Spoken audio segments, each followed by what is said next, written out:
अस्सलाम वालेकुम। आज की जो हमारी वीडियो है उसके अंदर हम पेपर टेक्निक्स देखेंगे, पेपर प्रेजेंटेशन देखेंगे सीएसएस और पीएमएस के लिए।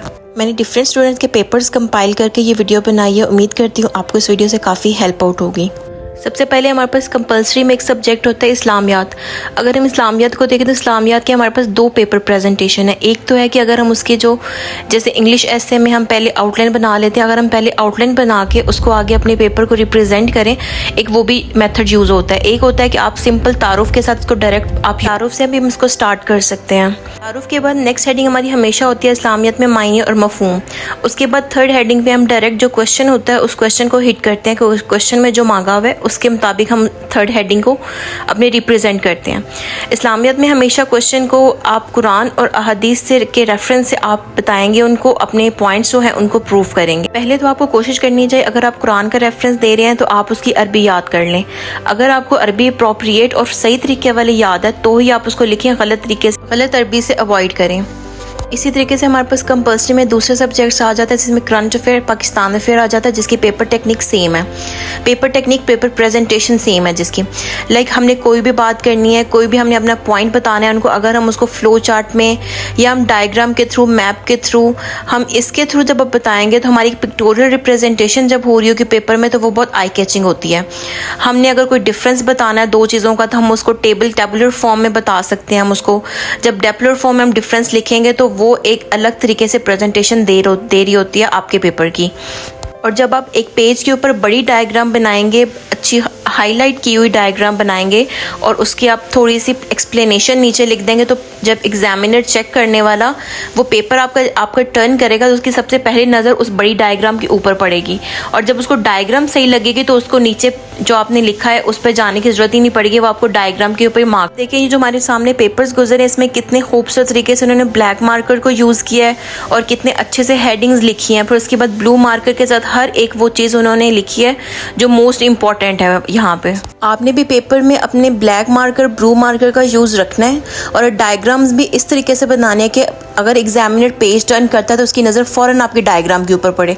कोई फैक्ट आप लिखते हैं तो आपने उसको मार्कर के साथ लिखना है ताकि एग्जामिनर को पूरे पैराग्राफ में से वो फैक्ट प्रॉपर तरीके से नज़र आना चाहिए और उसको पता हो कि इसने ये फैक्ट लिखा है तो इसने बात बिल्कुल ठीक लिखी होगी। तो आपने मार्कर का यूज़ अपने आम नोट्स में भी करना है और आपने उसके अलावा अपने मार्कर का यूज़ आपने अपने पेपर में मस्ट करना है। इसके अलावा हमारे पास एक ऑप्शनल सब्जेक्ट होता है पंजाबी। पंजाबी में आपको पता है हमारे पास कुछ क्लासिकल शायर होते हैं, कुछ जदीद शायरी होती है हमारे पास। उसके अंदर हम लोगों ने उसकी पोएट्री याद करनी होती है। तो आप अगर हर एक पोएट की आपके पास 10 से 11 अशार याद होंगे और पेपर में आपको उसके 8 से 9 या 8 अशार भी याद हो कि रिमाइंड हो कि आप उसको लिख लेते हैं तो वो आपके पास बहुत होते हैं। तो इसलिए आपने अपना सेफ एंड यूज़ करना है और आपने अपने पास 10 से 12 अशार जो है हर पोएट के अपने पास याद कर लेने हैं। रट्टा लगाएं, इसको जो मर्जी करें, आपने वो लिखने होंगे क्योंकि उसके अकॉर्डिंग आपको मार्क्स मिलेंगे। अशार जब भी लिखेंगे हमने मार्कर यूज़ करना है और अशार को हमने जब भी लिखना है तो हमने दरमियान में लिखना है और उसके लिए हमने मार्कर यूज़ करना है। अगर आप हेडिंग के लिए ब्लैक मार्कर यूज़ कर रही हैं तो आपने अशार के लिए ब्लू को यूज़ करना है और इस तरीके से अगर आप हेडिंग के लिए ब्लू को यूज़ कर रही हैं तो आपने अशार के लिए ब्लैक को यूज़ करना है। जिस तरीके से आपने तारुफ स्टार्ट में लिखा इसी तरीके से आपने मुक्दी गल पंजाबी में एंड पे लिखना है, लाजमी लिखना है।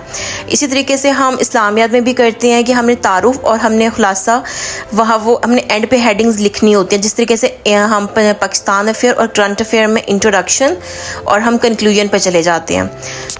इसके अलावा कंपल्सरी में हमारे पास एक और सब्जेक्ट होता है जो है GSA, general science and ability. आपको पता है जनरल साइंस में हम जब भी किसी क्वेश्चन का आंसर करने लगेंगे तो हमें उसकी डायग्राम मस्ट बनानी है। जिस तरीके से 9th 10th और फर्स्ट और सेकेंड ईयर में आप लोग ये सुनते हैं कि बायोलॉजी में जब तक डायग्राम नहीं बनाएंगे तो आपके क्वेश्चन के आंसर को वो वेटेज नहीं मिलेगी जो एक मिलती है नॉर्मल आंसर को। तो आपने यहाँ पे भी इसी बात को माइंड में रखना है कि जब तक आप क्वेश्चन के अंदर डायग्राम नहीं बनाएंगे आपको क्वेश्चन खूबसूरत नहीं लगेगा। जीएसए के पेपर की यही प्रेजेंटेशन है। फॉर एग्जांपल हमारे पास एक टॉपिक आ गया फाइबर ऑप्टिक्स केबल, तो आप जब तक उसके अंदर फाइबर ऑप्टिक्स केबल की डायग्राम अच्छी सी नहीं बनाएंगे बड़ी करके और पूरी हाईलाइट करके, तो आप जितना मर्जी उसके अंदर आप डाटा लिख लें, आप भर दें उसको 3-4 शीट्स के साथ, जब तक उसके अंदर कोई डायग्राम नहीं शो होगी ना तो एग्जामिनर आपको मार्क्स नहीं अच्छे वाले दे सकता। इसी तरीके से दूसरी हमारे पास आ जाते हैं जिसमें हमारे पास कोई पोल्यूशन आ जाती होती है, वाटर साइकिल आ जाता है हमारे पास सेगमेंट्स आ जाते हैं अर्थ के। तो जब तक आप डायग्राम्स नहीं बनाएंगे हमें जीएसए में मार्क्स मिलने के चांसेस कम होते हैं। उम्मीद करती हूँ आप लोगों को पेपर प्रेजेंटेशन टेक्निक सब चीज़ें समझ आ गई होंगी। मज़ीद आप लोगों का कोई क्वेश्चन हो तो आप लोग मेरे से कमेंट सेक्शन में भी पूछ सकते हैं। व्हाट्सएप ग्रुप का लिंक दिया हुआ है, आप लोग वहाँ से भी मेरे से पूछ सकते हो और इंस्टाग्राम पे भी मेरे से पूछ सकते हैं।